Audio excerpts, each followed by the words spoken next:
नमस्कार, जन टीवी देख रहे हैं आप। मैं श्वेता शर्मा आपके साथ। खबरों की शुरुआत से पहले एक नजर डालेंगे अभी की हेडलाइंस पर। 12 घंटे चर्चा के बाद वक्फ बिल राज्यसभा से पास। पक्ष में 128, विरोध में 95 वोट डाले गए। राष्ट्रपति की सहमति के बाद बनेगा कानून।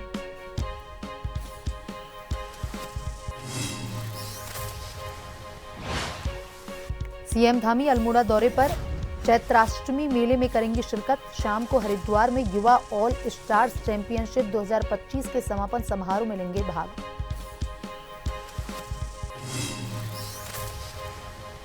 चारधाम यात्रा को लेकर अलर्ट प्रशासन। सचिव वीवी परषोत्तम दिखेंगे।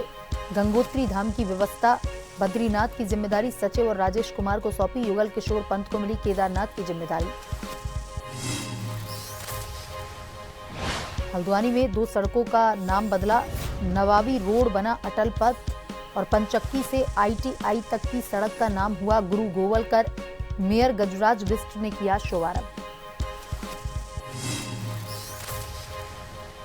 मदरसा संचालकों ने दिए गए नोटिस का जवाब किया दाखिल। सील मदरसों को खोलने की मांग। प्रशासन ने शिकंजा कसते हुए किया था आधा दर्जन से ज्यादा को सील।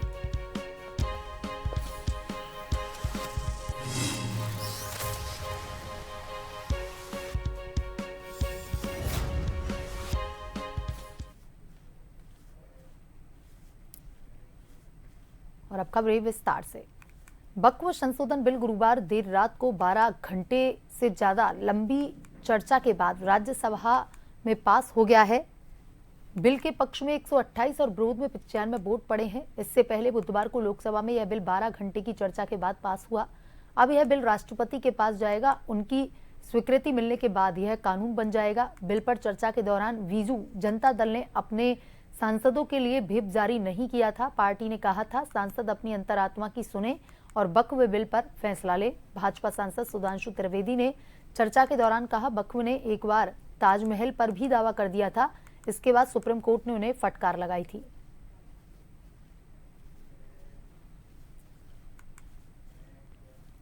सीएम धामी आज अल्मोड़ा के दौरे पर रहेंगे, जहां वो चैत्राष्टमी मेले में शिरकत करेंगे। सीएम धामी मां अग्नेरी मंदिर चौखुटिया पहुंच करके मेले में प्रतिभाग करेंगे। वहीं शाम को हरिद्वार में उत्तराखंड कबड्डी एसोसिएशन द्वारा आयोजित युवा ऑल स्टार्स चैंपियनशिप 2025 के समापन समारोह में शिरकत करेंगे।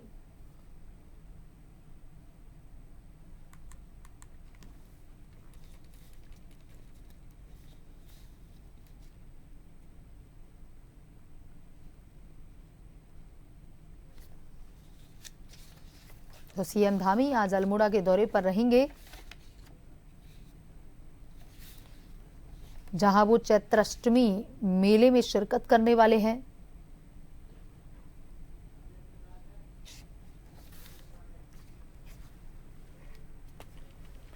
और इसी खबर पर ज्यादा जानकारी के साथ हमारे संवाददाता शैलेंद्र कुमार पांडे फोन लाइन पर जुड़ चुके हैं। शैलेंद्र, अल्मोड़ा के दौरे पर आ रहे हैं आज सीएम पुष्कर सिंह धामी, क्या कुछ उनके कार्यक्रम रहेंगे, किस समय पर ये कार्यक्रम रहेंगे, क्या कुछ तैयारियां वहां पर की गई हैं, सभी के बारे में अपडेट दीजिए। श्वेता, आपको बता दें कि 12:40 पर मुख्यमंत्री पुष्कर सिंह धामी को चैत्र अष्टमी मेला 2025 में प्रतिभाग करेंगे, जो अल्मोड़ा में आयोजित होने वाला है। उसके साथ ही मां अग्नेरी मंदिर में पूजा अर्चना करके राज्य के निवासियों के लिए दुआ करेंगे, क्योंकि वहाँ जहाँ पर भी जाते हैं वहाँ पर जो मंदिर प्रसिद्ध होता है उस पर वो पूजा अर्चना करते हैं। तो इसकी पूरी संभावना है कि मेले के उद्घाटन के साथ साथ वो मंदिर में जाकर माँ का पूजा भी करेंगे। इस समय नवरात्र भी चल रहा है। उसके बाद अब हम बात करें तो 4:20 पर वह हरिद्वार पहुंचेंगे, जहाँ पर कबड्डी एसोसिएशन द्वारा आयोजित युवा ऑल स्टार्स चैंपियनशिप समारोह है, उसमें प्रतिभाग करेंगे। इसके बाद 6:40 14 में चर्चा हो, मुख्यमंत्री पहुंचे।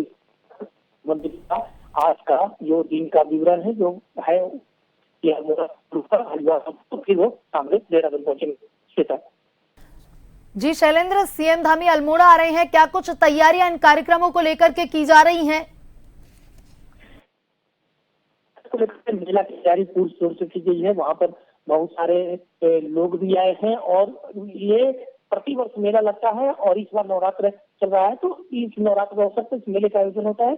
तो मेले को लेकर के पूरी तैयारी कर ली गई है और वहां पर सीएम जाएंगे और उस मेले में प्रतिभाग करेंगे। श्वेता जी शैलेंद्र, तमाम जानकारी के लिए धन्यवाद।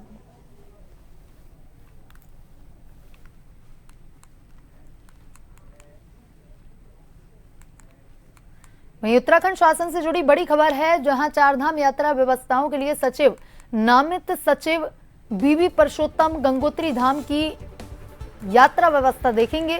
यमुनोत्री धाम के लिए सचिव नीरज खेरवाल, नामित बद्रीनाथ धाम की जिम्मेदारी सचिव आर राजेश कुमार को दी गई है। केदारनाथ में सचिव युगल किशोर पंत यात्रा व्यवस्था देखेंगे।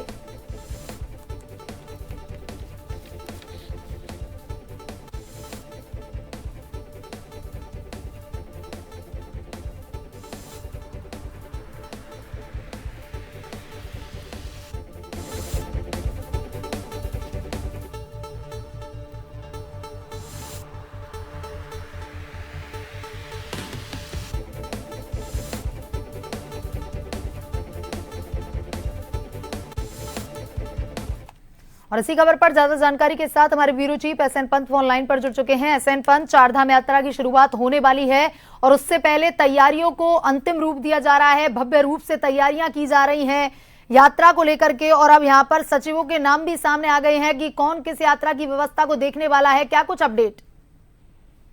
बिल्कुल, आपको बताना चाहूंगा, उत्तराखंड में चारधाम यात्रा की शुरुआत आगामी 30 अप्रैल से होने जा रही है, जिसको लेकर मुख्यमंत्री पुष्कर सिंह धामी लगातार उत्तराखंड की नौकरशाही के साथ बैठक कर रहे हैं। जिलों के जिलाधिकारी जो चारधाम यात्रा के संबंधित जिले हैं, उनके जिलाधिकारियों के साथ वीडियो कॉन्फ्रेंसिंग के माध्यम से अलग अलग विभागों के अलग अलग अधिकारियों को उचित दिशा निर्देश दे रहे हैं, जिनकी भी जरूरत, जिनकी भी जिम्मेदारी चारधाम यात्रा के दरमियान होती है।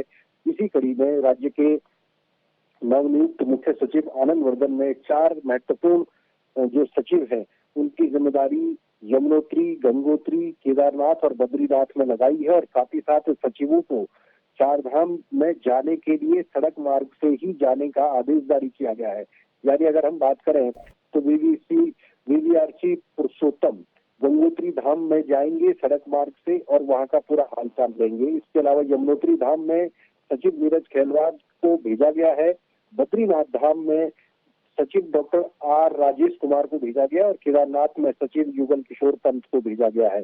इन चारों सचिवों की जिम्मेदारी होगी, सड़क मार्ग से ये वहां पर जाएंगे, जहां पैदल से ट्रैकिंग के जरिए केदारनाथ या यमुनोत्री पहुंचना है वहां सचिव पहुंचेंगे और इस दौरान सबसे पहले वो सड़क की व्यवस्था देखेंगे, पैच वर्क ठीक है कि नहीं है, डामरीकरण है कि नहीं है, पुस्ता या जो सुरक्षा गार्ड लगे होते हैं, जो दीवार लगी होती है वो लगी है कि नहीं है, पार्किंग की व्यवस्था है कि नहीं है, या पानी की किस तरीके से नालियों की निकासी होगी, या बरसात के सीजन में किस तरीके की समस्या रहने वाली है। इसके अलावा जो रेस्टोरेंट है, धर्मशालाएं हैं, होम स्टे हैं, होटल्स हैं, वो किस प्रकार की पार्किंग की व्यवस्था दे रहे हैं, यात्रियों को रुकने और रहने के लिए उचित इंतजाम है कि नहीं है, डंडी कंडी और खच्चर वाले रास्तों पर क्या उनके ठहराव के लिए उचित व्यवस्था है, रास्ते का साफ सफाई का किस प्रकार से ध्यान रखा गया है, मेडिकल कैंप जो राज्य सरकार के स्वास्थ्य विभाग की ओर से चलाए जा रहे हैं वो उचित स्थानों पर लग रहे हैं या नहीं लग रहे हैं। इसके अलावा ट्रैफिक सिस्टम किस तरीके से कार्य करेगा और कार्य वर्तमान में कर रहा है। इसके अलावा जब वो मंदिर के प्रांगण में सचिव पहुंचेंगे बद्री, केदार, गंगोत्री, यमुनोत्री में, तो वहाँ तीर्थ पुरोहित और पंडित समाज से भी बात करेंगे, क्या वीवीआईपी दर्शन करने की व्यवस्था रहेगी, ये दर्शन किस तरीके से होंगे, और साथ ही साथ जो हेली सेवाएं हैं उनके जरिए तीर्थ यात्री कैसे पहुंचेंगे, जो अपनी गाड़ियां लेकर आएंगे वो कैसे पहुंचेंगे, जो टूरिस्ट वाहन से आएंगे वो कैसे पहुंचेंगे। यानी हर प्रकार की व्यवस्थाओं के मद्देनजर सचिव पूरी रिपोर्ट तैयार करेंगे और ये रिपोर्ट 11 अप्रैल तक मुख्य सचिव को सौंपी जाएगी। उसके बाद राज्य सरकार उस रिपोर्ट के आधार पर चारों धाम में जो व्यवस्था करनी होगी या अधिकारियों की ड्यूटियां या उनको डिवोट करना होगा तो उस पर काम करेगी और बेहतर चारधाम यात्रा संचालित की जा सके, क्योंकि पिछली बार व्यवस्थाएं हो गई थी वो ना हो, इसके लिए ये तैयारियां की जा रही हैं। जी एसएन पंत, तमाम जानकारी के लिए धन्यवाद।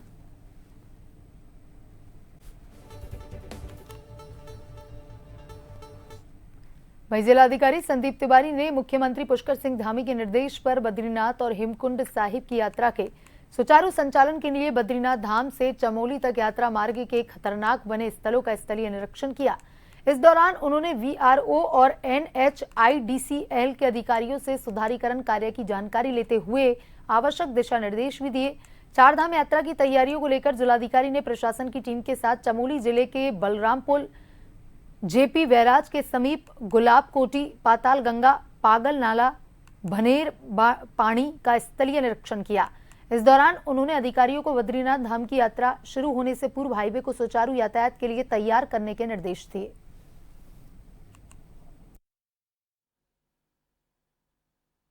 चमोली के बद्रीनाथ धाम का निरीक्षण किया गया, जिसमें 2 एजेंसीज हैं, एनएचआईडीसीएल और वीआरओ।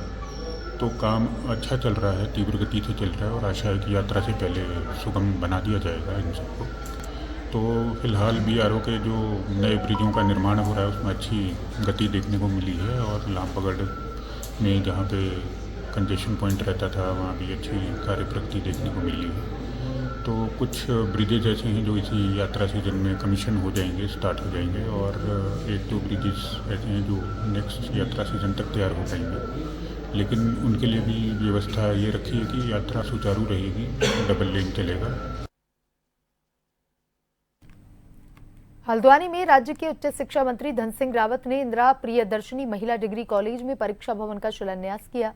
लगभग 541 लाख रुपए की लागत से बनने वाले नए परीक्षा भवन का भूमि पूजन हो गया है। इस दौरान राज्य के उच्च शिक्षा मंत्री धन सिंह रावत ने पत्रकारों से बातचीत करते हुए बताया, महिला महाविद्यालय में परीक्षा के दौरान छात्राओं को दिक्कत होती थी, कम जगह में परीक्षाएं आयोजित की जाती थी। ऐसे में अब इस नए भवन के बनने से परीक्षा के दौरान छात्रों को कोई दिक्कत नहीं होगी। साथ ही उन्होंने कहा, इसके अलावा राज्य भर के 25 डिग्री कॉलेज को मॉडल डिग्री कॉलेज बनाने के लिए भी उनके द्वारा बजट जारी किया गया है।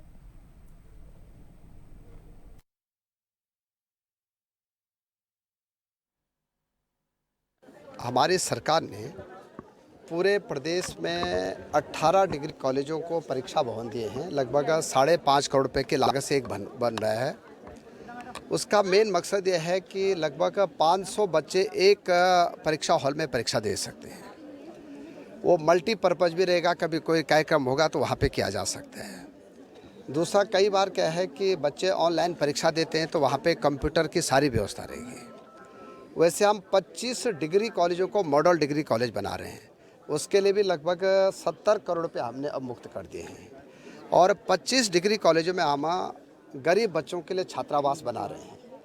लगभग 18 डिग्री कॉलेजों में छात्रावास बन के तैयार भी हो गए हैं।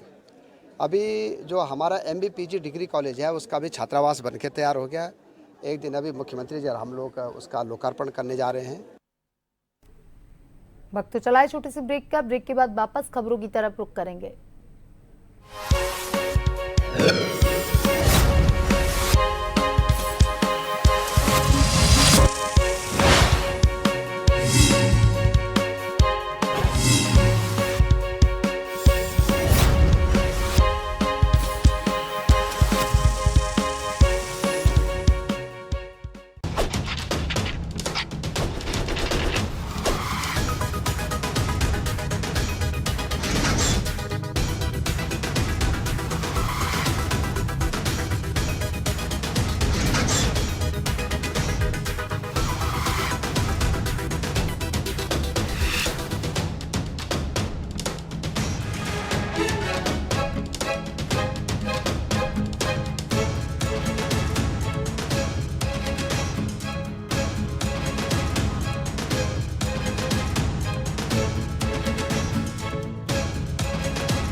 राजनीति के चक्रव्यूह के सियासी वीर,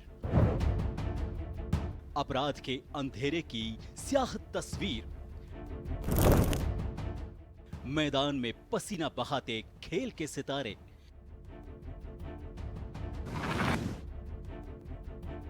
मनोरंजन की दुनिया के गॉसिप गलियारे,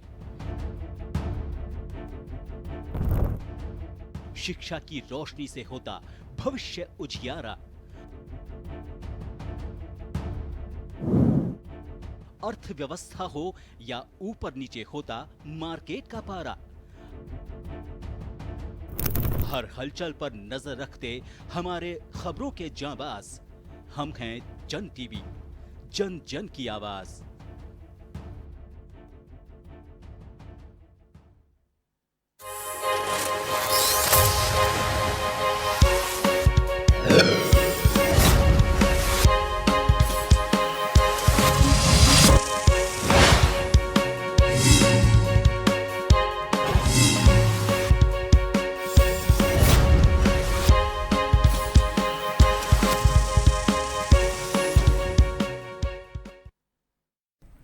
ब्रेक के बाद एक बार फिर से आपका स्वागत है। ये बढ़ते हैं खबरों की तरफ। विधायक बृजभूषण गेरोला शुगर मिल डोईवाला के पेरई सत्र के अंतिम दिन डोईवाला मिल में पहुंचे और व्यवस्थाओं का निरीक्षण किया। शुगर मिल प्रशासन ने गन्ना आपूर्ति, उत्पादित की गई चीनी और अन्य जानकारी हासिल की। इस दौरान श्रमिक और कर्मचारियों ने विधायक को वेतन संबंधी समस्याओं से भी अवगत करवाया। तो वहीं विधायक ने 2 महिला शौचालय और श्रमिकों के लिए 2 वाटर कूलर की विधायक निधि से देने की घोषणा करते हुए कहा कि मिल हित में जो बेहतर होगा वह करेंगे।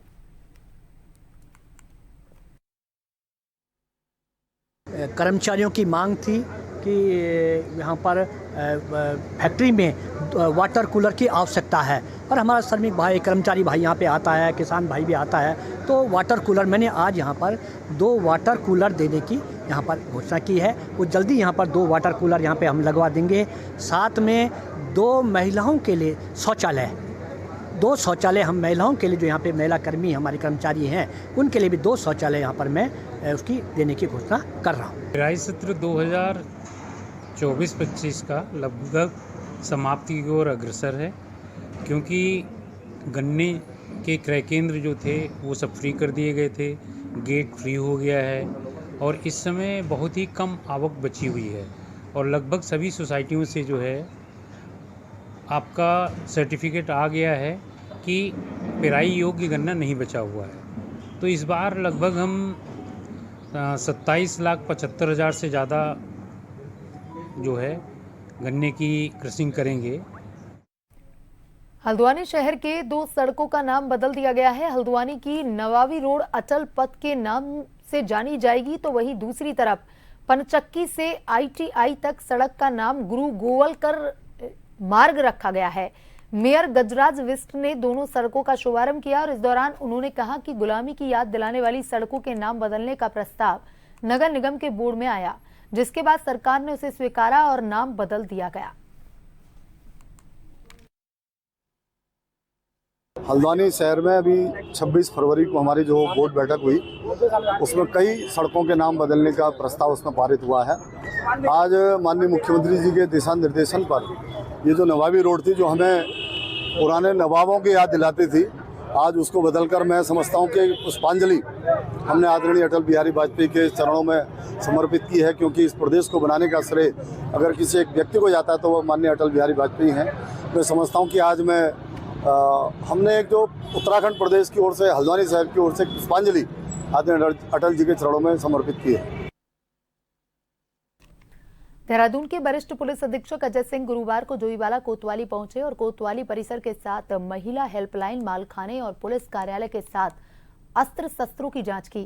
कोतवाली परिसर में खड़े तमाम सीज वाहनों के निस्तारण के निर्देश दिए। एसएसपी अजय सिंह ने सीओ डोईवाला, कोतवाली के प्रभारी निरीक्षक कमल कुमार के साथ सभी पुलिस चौकी इंचार्ज और सभी पुलिस उप निरीक्षकों व पुलिस कर्मियों के साथ बैठक कर उनकी समस्याओं को भी सुना। इस अवसर पर एसएसपी देहरादून अजय सिंह ने मीडिया से बात करते हुए कहा कि साल में एक बार हमारे द्वारा पुलिस कोतवाली का निरीक्षण किया जाता है, ताकि अधीनस्थ पुलिस अधिकारी और कर्मियों से बात कर उनकी समस्याओं को हल किया जा सके।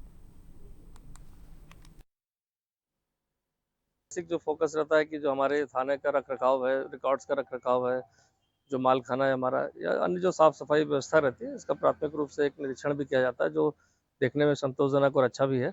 और बाकी जो हमारे यहाँ पर अधिकारी कर्मचारी हैं, इनसे सभी रिकॉर्ड्स को चेक करने के बाद क्या उसका, क्योंकि आजकल ज़्यादातर रिकॉर्ड्स डिजिटल हो गए हैं फॉर्म में, तो डिजिटल रूप में कितना वो अपलोड हो रहा है, हमारे जितने पोर्टल चल रहे हैं क्या उसके अपडेट है, और साथ ही साथ जो यहाँ पर कर्मचारी नियुक्त है उनके कोई समस्या हो तो उसको भी सुन लिया जाता है। तो भी निरीक्षण का पर्पज़ यही है, और अभी तक जो चीज़ें निरीक्षण में पाई गई वो ठीक है, संतोषजनक भी हैं, कुछ चीज़ें अच्छी हैं, कुछ चीज़ें को छोटे छोटे सुधार की आवश्यकता होगी, उसके संबंध में निर्देश इसमें लिखित में दिए। जनपद उधम सिंह नगर के जसपुर में विगत दिनों शासन के आदेश पर प्रशासन नगर क्षेत्र में चल रहे अवैध मदरसों पर शिकंजा कसते हुए आधा दर्जन से अधिक मदरसों को सील कर दिया गया था। साथ ही मदरसा संचालकों को मदरसा न संचालित करने व मदरसा संचालन के नियमों को पारित करने के नोटिस जारी किए गए थे, जिस पर मदरसा संचालकों ने सरकार की नियत तिथि के अनुसार जसपुर एसडीएम चतर सिंह चौहान को पूर्व दिए गए नोटिस का जवाब दाखिल किया। साथ ही सील मदरसों को खोले जाने की मांग की। वहीं वरिष्ठ कांग्रेसी कार्यकर्ता सुल्तान भारती ने मीडिया के माध्यम से उत्तराखंड प्रदेश के मुख्यमंत्री धामी सरकार एक शिष्टमंडल देहरादून जाकर मुलाकात कर वार्ता के जरिए समाधान निकालने की बात कही। उत्तराखंड सरकार के मुखिया जो हैं हमारे माननीय मुख्यमंत्री जी, उनको कुछ लोगों ने गुमराह कर दिया होगा, तो शायद संभवतः ये कार्रवाई हो गई, क्योंकि हाई कोर्ट से आज रिलीफ मिला है काफ़ी लोगों को। हरिद्वार के कुछ लोग जनहित याचिका लेके गए थे तो हाई कोर्ट से रिलीफ मिला है। हम भी शीघ्र ही एक शिष्टमंडल लेके अपने माननीय मुख्यमंत्री जी को अवगत कराएंगे, अपनी परेशानी से बताएंगे, तो संभव है वो समझेंगे और पूरे उत्तराखंड को उसकी राहत मिलेगी। मदरसों के खुलने के संबंध में हमने जो नोटिस दिया है उसके अंतर्गत हमारा कहना ये है कि जिन मदरसों में ये दीनी तालीम दी जाती है इनको एक्चुअली मदरसा नहीं कहते, ये मकतब होते हैं, और ये कहीं ना कहीं एक शब्द का हेर फेर है। और मदरसे की कैटेगरी पूरा करने के लिए तहतानिया, फ़ुकानिया और मुंशी मौलवी की पढ़ाई होना ज़रूरी है। वही बिल्डिंग्स, वही इमारतें जो हैं इस मदरसे के रजिस्ट्रेशन लेने के लिए पात्र हैं। उसके अतिरिक्त कोई अन्य बिल्डिंग जिसमें आप मकतब चलाते हैं, स्कूल के बच्चों को दीनी तालीम देते हैं, उसके लिए इस प्रकार के पंजीयन की आवश्यकता नहीं है। ये बात एसडीएम महोदय अच्छे से समझ गए हैं और उन्होंने इस बात को आगे फॉरवर्ड करने के लिए हमें आश्वस्त किया है। डोईवाला देहरादून नेशनल हाईवे पर स्थित लच्छीवाला टोल प्लाजे पर आए दिन रोड हादसों की खबरें आ रही हैं। बीते कुछ दिनों पहले जहां इस टोल प्लाजे पर 2 व्यक्ति अपनी जान गंवा चुके हैं, तो वहीं 30 मार्च को तमाम राजनीतिक और सामाजिक संगठनों ने टोल बैरियर को हटाने की मांग को लेकर धरना प्रदर्शन किया और जोर शोर से इस टोल बैरियर को हटाने की मांग को लेकर आवाज उठाई। उसके बाद डोईवाला की उप जिला अधिकारी अपर्णा के नेतृत्व में एक सर्वदलीय और सभी संगठन की बैठक का आयोजन किया गया, जिसमें तमाम संगठन के लोग शामिल हुए और उन्होंने अपने स्तर से इस टोल को हटाने की मांग की। NHAI द्वारा स्पीड ब्रेकर का निर्माण किया गया, पर उस पर गिरकर 2 लोग चुटिल हो गए, जिसके बाद उन्हें फिर से हटाया गया।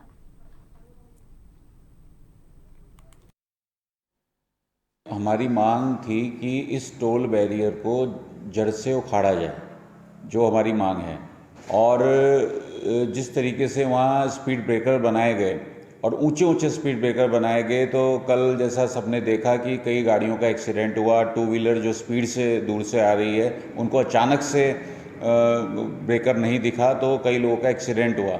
और हमारे युवा कांग्रेस NHAI के साथी भी वहाँ पहुँचे, जिन्होंने जाकर लाइव वीडियो भी बनाए एक्सीडेंट के। तो हमारी तो अधिकारियों से, टोल अधिकारियों या NHAI से एक ही बात है कि इस टोल को जड़ से उखाड़ा जाए। अगर आपको स्पीड ही रोकनी थी तो या तो आप बैरिकेड्स लगाते और दूर से आपके कुछ बोर्ड्स लगने चाहिए थे कि टोल नज़दीक है, आप स्पीड कम कीजिए। इन्होंने जल्दबाजी में जो ब्रेकर बनाए हैं नेशनल हाईवे वालों ने, उनकी वजह से घटनाएं लगातार हो रही हैं। जो भी देहरादून से स्कूटी वाले आ रहे थे और गाड़ी, बाइक, कार वाले, वो लगातार गिर रहे थे वहाँ पे। तो जिसकी वजह से इन्होंने कोई ना बोर्ड लगा रखा था शाइन बोर्ड की, यहाँ पे ब्रेकर बनाए हैं कुछ भी, और किसी तरीके इन्होंने बैरिकेडिंग वगैरह नहीं की। तो जब हमारे एक साथी का फ़ोन आया तो हम वहाँ पहुँचे, तो जैसे ही हम पहुँचे वहाँ लगातार हमारे सामने 3-4 लोग गाड़ियों से तुरंत, मतलब बहुत तेज़ी से गिरे। एक के तो शायद हमें जिसे क्या उसकी हालत लग रही थी, उसका शायद पैर फ्रैक्चर होगा, रात हम उसको हॉस्पिटल लेके गए। लोहाघाट की डाक बंगला रोड पर एसडीएम लोहाघाट नीतू डांगर के निर्देश पर अतिक्रमण हटाए जा रहे हैं। अतिक्रमण के दौरान अचानक से अतिक्रमण का आरोपी विजय सिंह अपने साथियों के साथ मौके पर पहुंच गया और जेसीबी मशीन के आगे खड़ा हो गया। विजय सिंह ने प्रशासन की टीम से सभी लोगों के अतिक्रमण हटाने की मांग की और कहा कि प्रशासन उन पर एक तरफा कार्रवाई कर रहा है। कहा, पूरा लोहाघाट नगर नुजूल भूमि पर बना है, कानून सबके लिए एक होना चाहिए। विजय सिंह ने प्रशासन पर भेदभाव के आरोप लगाए। आरोपी के विरोध के चलते काफी देर तक अतिक्रमण हटाने का कार्य रुका रहा। हमें आज सूचना मिली कि ऐसे लोहाघाट में नजूल लैंड पे एक अतिक्रमण किया गया है और जिसमें पिलर डाल के लिंटर डाला गया है। तो जैसे ही सूचना मिली, मेरे द्वारा टीम गठित की गई और तेस्ला साहब के नेतृत्व में टीम को मौके पर भेजा गया। वहां पर जब ये कंफर्म हो गया कि हाँ नजूल लैंड है और अतिक्रमण किया गया है, तो मेरी टीम द्वारा मौके पे कार्रवाई की जा रही है और ऑलमोस्ट उसको डिमोलिश कर दिया गया है। और मेरा सभी से अनुरोध भी रहेगा कि अगर इस तरह की कोई भी कार्रवाई आप कर रहे हैं, नजूल लैंड है, सरकारी लैंड है, तो वो ना करें, क्योंकि उस पर प्रशासन के द्वारा कार्यवाही की जाएगी। पूरे हमारे पास 2012 से 2002 से 2012 पूरे कागज है, चालान है, पूरे जमीन का पूरा कागज है, पूरी लोहाघाट के पास वही कागज है। हमारे पे कार्रवाई की हो रही है बार बार, हमारे मकान पे कार्रवाई हो रही है बार बार। 2012 के चालान है पूरे लोहाघाट में यही कागज है। कोई हम बांग्लादेश से नहीं आए हैं, कानून बन रहा तो सबके लिए एक जैसा बनाओ। हम कोई आपत्ति नहीं है, सबका टूटेगा तो हमारा भी टूटेगा, हमें इसमें कोई आपत्ति नहीं है। या किसी का ना टूटे या सबका टूटे, कानून सबके लिए एक जैसा। बुलेटिन में अभी तक के लिए इतना ही। बने रहिए जन टीवी के साथ। नमस्कार।